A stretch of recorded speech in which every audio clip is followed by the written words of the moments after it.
Alright boys, welcome back to the channel. As some of you guys may already know because of my last video, I've switched to keyboard and mouse recently. And if you guys want to go check that out, I have my 1 week progression on my channel. It's my last recent video, so yeah, go check it out. Anyways, for today's video, we're going to be discussing my tips for you guys to make your switch from controller to keyboard and mouse as easy as possible. Alright guys, so for the first tip, we're going to talk about optimal keybinds. If you guys just want to use the best keybinds that you possibly can, just go check out Sharian's video on optimal keybinds. Alright guys, so basically optimal keybinds are the overall best binds. They're not always the best, as shown by Mr. Savage using weird binds at some point in his career and, you know, still playing great. But if you're not comfortable with the optimal keybinds, like hitting some keys like the thumb keys or the number keys, then definitely switch to some keybinds that make you more comfortable. Optimal keybinds are basically meant to space the keys out onto all of your fingers as evenly distributed as possible to minimize the amount of actions that you have to perform on one finger to make it easier to perform multiple actions at once. For example, using the optimal keybinds, you can move in any direction while building any piece at the same time. As far as peripherals go, I would at least have some sort of mechanical keyboard. It doesn't matter how cheap it is, you can just work your way up as you get better and as you get more invested into the game. Mechanical keyboards are good, especially so you can hear the audio cue for each key that you press while playing the game. I have a $30 keyboard and mouse, and they work perfectly fine. I obviously plan on upgrading them as soon as I can, but they do the job. As far as mice go, I personally don't think that the kind of mouse that you start with matters too much. But the only thing that I would make sure of in your first mouse for Fortnite is to definitely make sure that it has at least 2 side buttons. The side buttons are extremely useful for your build binds as they are available to you at all times and are definitely some of the easiest buttons to press in your entire setup. Alright, so I just wanted to add this in here. There's really no optimal sensitivity or DPI for everyone. Everyone's going to have different preferences, playstyles, setups, or really any other factors that can play into whether a sensitivity is compatible or even comfortable for someone. For those of you who do not know what DPI means dots per inch, and basically the higher your DPI is, the higher your sensitivity is. For example, if you had a DPI of 500 and an in-game sensitivity of 15%, if you change your DPI to 1000, it would feel as if you just changed your sensitivity to 30%. I'm not going to go too in-depth on any of this mouse or sensitivity related stuff in this video, so let me know in the comments if you want an in-depth video on everything mouse related. Back to finding the sensitivity that fits for you, the general rule of thumb that I've heard is just to make sure that your character in Fortnite is able to make at least a full 360 when swiping your mouse across your mouse pad. Alright, so for the second tip, play creative. Aim trainers are definitely one of the best things you can use to your advantage when you're just learning how to play on keyboard and mouse. Some of you guys may think that this sounds really dumb, but free building at all, free editing, all that is actually very, very helpful. It helped me a lot when I was just learning. Even just 90s, just practicing 90s is super helpful. For me, if you're serious about switching to keyboard mouse and working your mechanics to the highest possible potential they can be, just play creative when you're bored, play creative when the boys aren't on, and just play creative as much as you can possibly mentally handle, because working the muscle memory is the most important part of learning how to play on keyboard mouse. I bet you guys can testify to this if you've already tried playing on keyboard mouse, but being uncomfortable is the worst and most annoying part of learning keyboard mouse, and switching back to controller just feels so much better because of the lack of muscle memory. So building up muscle memory is definitely a big part of learning. I usually don't think that edit courses are really that helpful, but Raider's edit course definitely helped me out a lot. To name a few of the courses that I used for getting myself better at keyboard mouse when I was just first starting out, I used Raider 464's Piece Control Freebuilding map. I used Raider 464's Aim Duel map, and I used Teadoh's Realistic Edit map. If you guys are coming over to keyboard and mouse as a really skilled controller player and you're like a creative warrior, I'd recommend trying to learn retakes or like try retakes that you already know.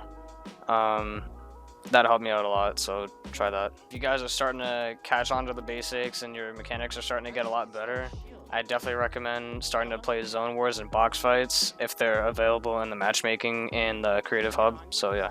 Once you're done practicing in creative using my tips, it's time for you to reevaluate your keybinds. The only reasons to change your binds are if they're still uncomfortable or if they put too many actions on one finger. Alright, so at this point, if you've already changed your keybinds, then you should probably go back and repeat step 2, which is playing creative if changes have been made. Alright, so once you guys are done practicing in creative and doing all that, I would move on to playing solos. And the reason for this is because solos does a really good job of putting you in random scenarios where you may need to be put out of your comfort zone. The reason for this is because the only way that you can improve your mechanical skill and just your overall game sense is to be put in these scenarios. A tip that I wish I knew when I was learning keyboard mouse was to try your best to not spam your keys, because a lot of the times I would find myself spamming my keys and I would just be placing ramps everywhere, or I would just be, just pressing the wrong keys, and it's not pretty. In my opinion, even if you're slow, making sure that every key you press has a purpose and was meant to be pressed is really important. Getting into the habit of spamming your keys is definitely not a step in the right direction. Eventually, when you start getting better, I would start playing arena, and then maybe after you hit champs and get really good, I would start playing events like cash cups, hype night, etc. Alright, so some more tips that I have for you guys are to definitely try your best to not switch back and forth between controller and keyboard mouse. It's really tempting. I've switched between controller and keyboard mouse before, and it was a big mistake because it's definitely a lot better to just get yourself used to keyboard mouse. The reason you don't want to switch between the two is because you have to realize that you aren't as good on keyboard mouse as you were on controller. Playing on controller again will seem like it's the better choice, which will just demotivate you, and that's really the last thing you need. Another thing that I've fallen victim to myself is switching binds too often, and the whole reason that people do it, including me in the past, is because you really feel like you haven't improved as much, and you think that the solution is switching your binds, which in reality you just need to practice more, and I would just stay away from switching your binds as much as possible. Starting out with copying a pro's binds or sensitivity is really not that bad of a way to start, in my opinion. The only thing that you need to remember is that you're not them, and you can't possibly have the same exact preferences and playstyle as them. The only reason that I say that this is not a terrible way to start is because you can start with the exact same settings as them and then just adjust them to your needs as you progress through your learning.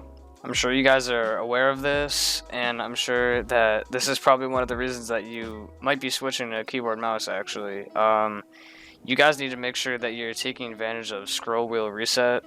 And the way you do that is you bind your edit and reset edit to mouse wheel up or down, so you just scroll your wheel and just automatically resets your edit. If you're using a thumb key, for example, V, C, X, Z for one or more builds, make sure that you're resting your thumb on the key as well as the spacebar. One mistake that I made when first starting out on keyboard and mouse was that I would rest my thumb only on the spacebar, therefore making it difficult to place that build piece and jump simultaneously. Also make sure that if you're using multiple side mouse buttons for building, that you are not accidentally pressing them both at the same time, because you will probably not be building the right piece every time. Alright boys, so just a quick recap. You want to make sure that your keybinds are as optimal and definitely as comfortable as possible before even laying a finger on the game itself.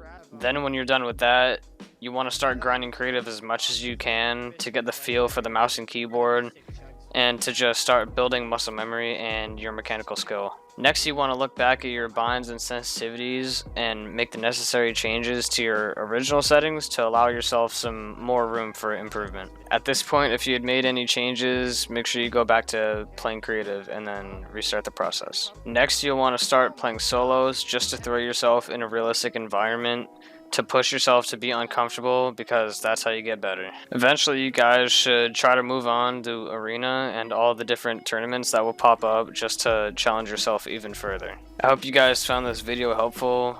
I tried my best to put together all that I've learned from my transition to keyboard and mouse from controller into this video for you guys to learn from. So yeah, make sure to drop a like and sub if you enjoyed, and good luck on the Switch, boys. Peace.